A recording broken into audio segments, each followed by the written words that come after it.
Hey everybody, Plushie here, and I did not expect to wake up to this, but today we had the 33 million download campaign.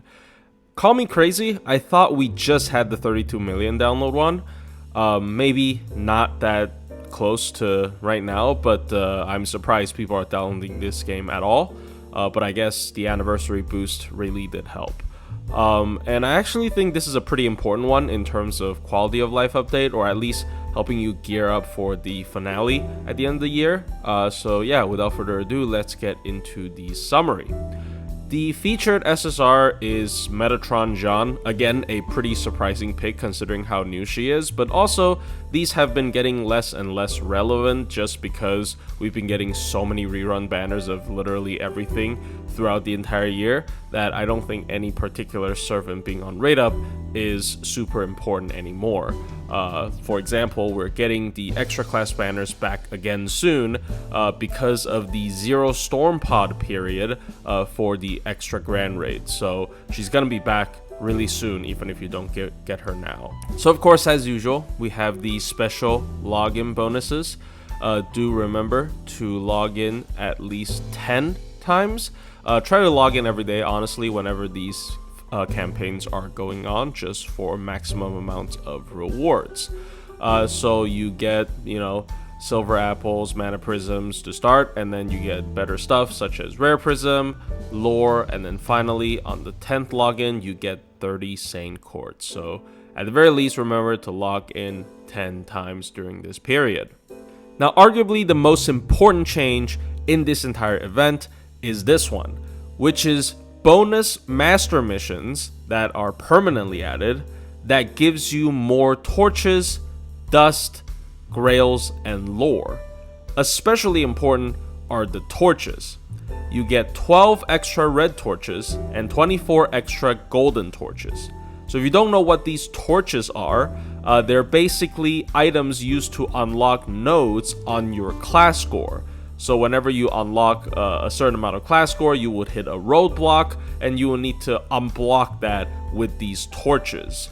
Now, these are a hard cap to your progress in terms of how many class scores you can max out.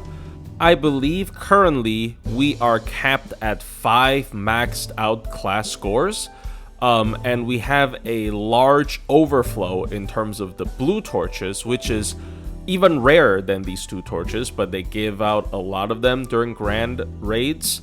It could be 6 because I do split up my resources across a couple of class scores that I haven't maxed. So maybe if you pull them all together, you can max 6 right now. But with this extra amount of torches, you can definitely max out even more. Maybe 2 more. I think you might be able to max out almost all class scores at this point, which is pretty exciting. Initially, when this system first dropped, I thought you would have to choose between maxing some of them and not maxing the others, but it seems like Lasengal, wants you to max every single class score eventually, again, which is really nice. The Stardust is just currency to unlock the individual nodes in class score, which you get from consuming storm pods. These will overflow if you have been doing this since the system drops, but 6,900 is a huge boost if you are short on them. And finally, the extra grails and lore is appreciated, but not really hard capping your progress, I would say. Unless you are counting how many servants you can 120 total, then this is a decent help. And if you take a look at what the actual missions are, to get these torches from, they're usually just completing more quests. So first of all, these are tied to main story progress for Ordeal Call. So if you complete all the Ordeal Calls, you get a decent bit of red and golden torches. And also, there are quests that are tied to advancement quest clears. So most of them are dust, but there are also a couple torches here, as you can see. So try to beat every advancement quest if possible. They're usually gimmicky fights that can be difficult, but is a lot easier after you find out the gimmick. I have tutorials on some of them on the channel, but not all of them, obviously. A lot of the later ones feel more like repeatable mini boss fights, so I don't feel like I need a guide on that. You can probably just brute force through it with Castoria and some Arts DPS, I don't know. And also, there are rewards tied to Bleach Earth quests, specifically Bleach Earth challenge quests. So if you beat every Bleach Earth challenge quest, which are permanently available to you, but they are a one clear thing, you can get a decent amount of dust and also lores and grails, which is kind of unfortunate because I like to leave them uncleared for certain content like demonstrating new servants, but it seems that I would have to finally give Duryodhana a rest just to get another grail. And there's also missions tied to final ascending servants. So as you can see here, if you have 295 final ascension servants, you get 100 dust. 300 gives you another golden torch. There's also bond levels, so how many servants you have at bond 6 or above, 8 or above. Actually it's just 8, so they don't even want you. Oh, never mind, here it is. You have how many servants at bond 10 or above. Nothing above 10 though, so technically you don't have to use any bond grail to complete these missions, but if you have a certain amount of servants at a high level bond, then you can get these rewards as well, which with the grand raids is not nearly as hard as before. Like, people are getting bond 10 servants left and right just from grand raids.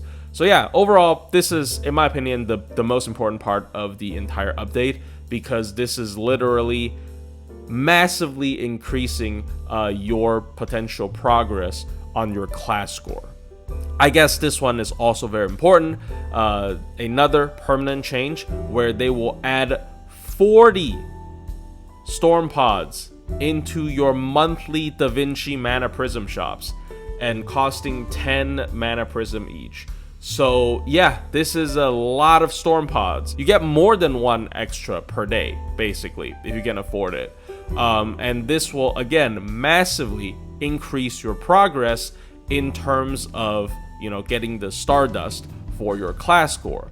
And also, storm pods allow you to do grand raids after the 0 storm pod periods. So this is a great way to catch up if you missed a couple of grand raid periods when they release. Like, oh, I can't farm this when this released, and now I'm stuck without this grand class score maxed. Well, there you go. You get 40 extra per month just to challenge them.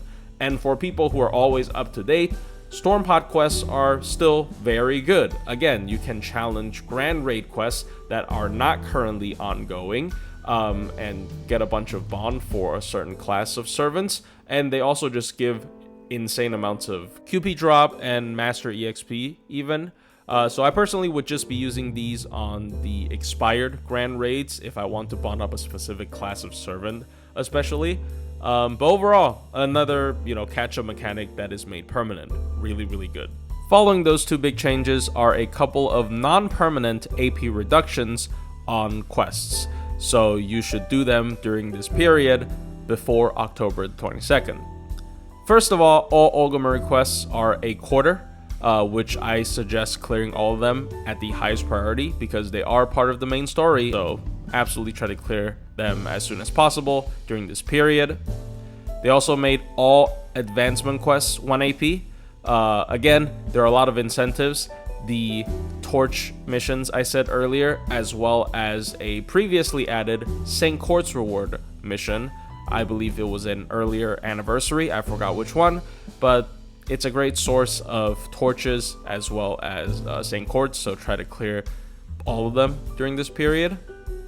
And finally, they made all main story free quests half AP until October 22nd as well, which is yet another great source of St. Court's. So if you want to accumulate St. Court's for upcoming servants or just get them for reruns that you're aiming for, do all of these as soon as possible during this period.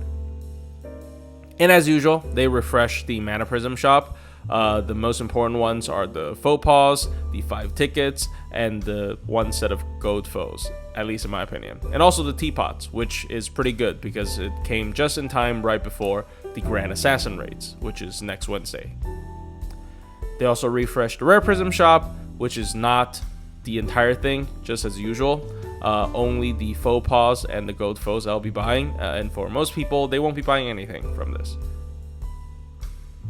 They added even more 5-star event CEs to the permanent event CE rerun shop. I don't think any of these are particularly good. I personally use the Okuni one, which is a 50 starting charge CE with a 20% anti-demonic power mod, but that one isn't even full attack, so I feel like for most people they would just not be buying this, especially with potentially more bond boost CEs that cost 5,000 mana prisms. I would suggest holding this off because this is permanent anyway, so there's no rush. Same goes for even more 5-star command codes. 5 rare prism each, very expensive if you miss them. You can't get duplicates of them because they're all 5-star. I personally use the Osakabe Hime one, which is a party crit buff, as well as the Edison one, which is a game boost mixed with an MP damage up. But overall, none of them are super impactful in my opinion compared to some of the OG command codes, so you can also just leave them there until you really need one of them.